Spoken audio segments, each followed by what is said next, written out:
Hello, Mark. Yan, ang dami kong nasabi kanina. Katulad ng nasabi ko kanina, si Chody wala pang masyadong alam sa new technology ngayon.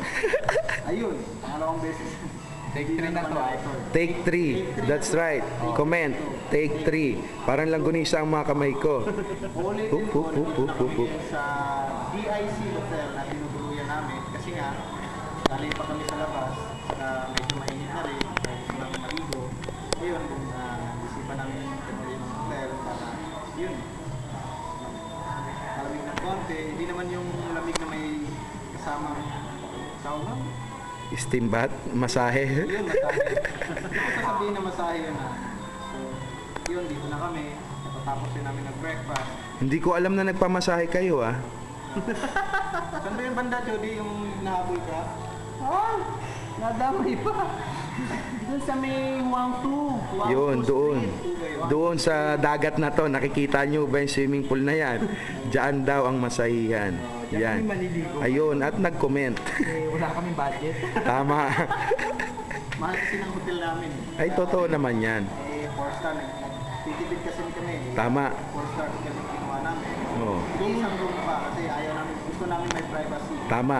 Saan ang privacy doon? Isang room kami kasi gusto namin may privacy. Ayun ang gusto ko. Talagang ang galing-galing ni Pitong sumagot. Lalaki kami pa rin. Pero gusto namin yung may privacy Oh. naman. At hindi ko aminin na kagabi nakita ko ang puwet ni Chody, yung naligo. Ew.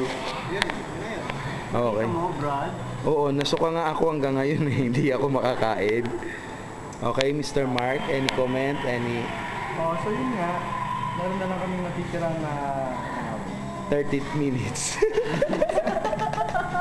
Actually, kakasyahin namin lahat yung Vigo, sightseeing, picture, tour, video.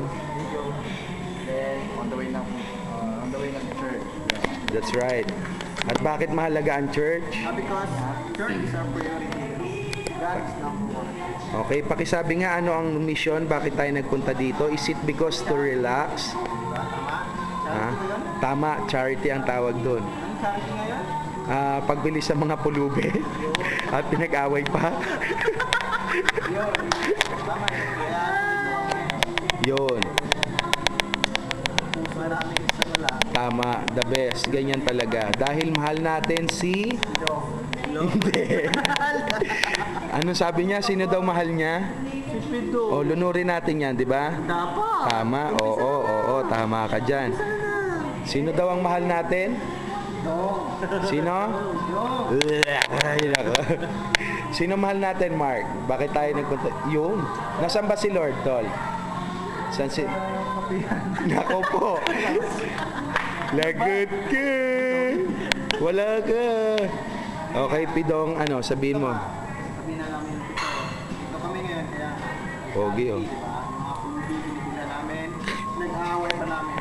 Okay. Ayun, yun yung charity namin ngayon. Yun. Kaya balak namin bumalik ng Saigon para mag-church. Kasi That's right. priority namin si God. Tama. Kaso nga lang, kinatapos namin ng time. Yun. Bukod sa magkano ang budget? 7,000 Vietnam dong. Okay. Ito ako doon. Yes. Kaya alam ko naman 7,000 Vietnam doon lang. O, ikaw naman, Jeff, kukuhanan kita kasi Ay. may kinukwento ka, di ba? Hindi, wala na. Ayoko nang Kwento mo ikwento. na uli.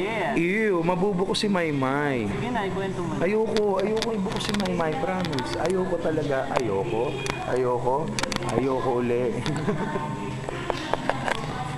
Kayo na lang, Tol, kasi... Di ba may sasabihin ka? Kanina